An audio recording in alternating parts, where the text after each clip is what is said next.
Retina এর প্রশ্ন আপনি মেইন ভর্তি পরীক্ষায় গিয়ে দেখবেন আপনি যেন রেটিনারই একটা এক্সাম দিচ্ছেন।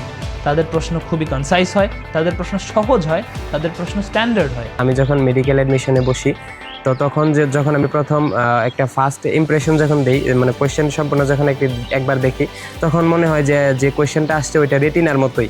তো যেহেতু আমি আগেই এই ধরনের কোয়েশ্চেনে পরীক্ষা দিয়ে আসছি, তো আমার ক্ষেত্রে রেটিনার যে কোয়েশ্চেন প্যাটার্ন এটা খুবই হেল্পফুল ছিল। মেডিকেল ভর্তি পরীক্ষায় বসার সময় বুঝছি যে রেটিনার প্রশ্ন আমাকে হেল্প করছে।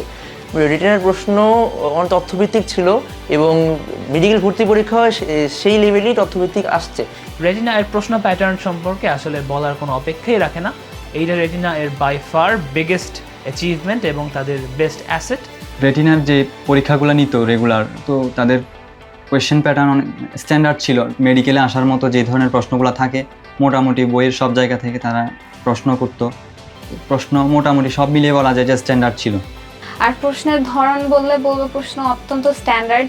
আর প্রত্যেক দিন এলএমএস এর পরীক্ষা, আবার ডেইলি এক্সাম, আবার প্র্যাকটিস বুকে এক্সাম, একদিনে আর কি মানে প্রত্যেক দিনই দেখা যেত যে 3-4টা করে এক্সাম মিনিমাম দেওয়াই হতো। তাই এটা আমার মানে প্রস্তুতি আরও অনেক সহজ করে দিয়েছে। রেটিনা কোর্সের মান এবং কোশ্চেন প্যাটার্ন মেডিকেল স্ট্যান্ডার্ড মনে হয়েছে একেবারে যথাযথ হুবহু মেডিকেল ভর্তি পরীক্ষা অনুরূপ।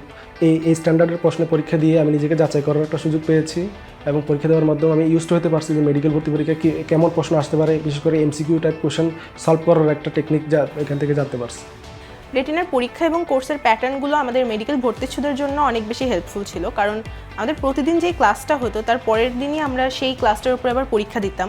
তার কারণে আমরা বুঝতে পারতাম যে আসলে পূর্ববর্তী চ্যাপ্টারটায় আমাদের কতটুকু কি গ্যাপ আছে। আবার সপ্তাহ শেষে একটা সাপ্তাহিক পরীক্ষা হতো, যেখানে ওই সপ্তাহের সম্পূর্ণ পড়াটা নিয়ে আবারও আমরা পরীক্ষা দিতে পারতাম এবং বুঝতে পারতাম যে এই সপ্তাহে আমার কোনো গ্যাপ আছে কি না। আর এবং এই পরীক্ষাগুলো সম্পূর্ণভাবে মেডিকেল পরীক্ষার প্যাটার্নে হওয়ার কারণে মেন পরীক্ষায় গিয়েও এই জিনিসটা আমাদের নার্ভ কন্ট্রোলে অনেক বেশি হেল্পফুল ছিল।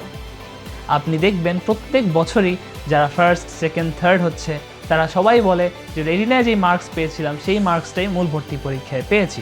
আমার মনে হয় আপনি আর কিছু না করেন, রেটিনার সাথে আপনার এক্সামটা দেওয়ার জন্য হলেও, রেটিনার যে এক্সামের পরিবেশ থাকে, রেটিনার যে প্রশ্ন থাকে সেটা এক্সপিরিয়েন্স করার জন্য হলেও রেটিনা আপনার চুজ করা উচিত।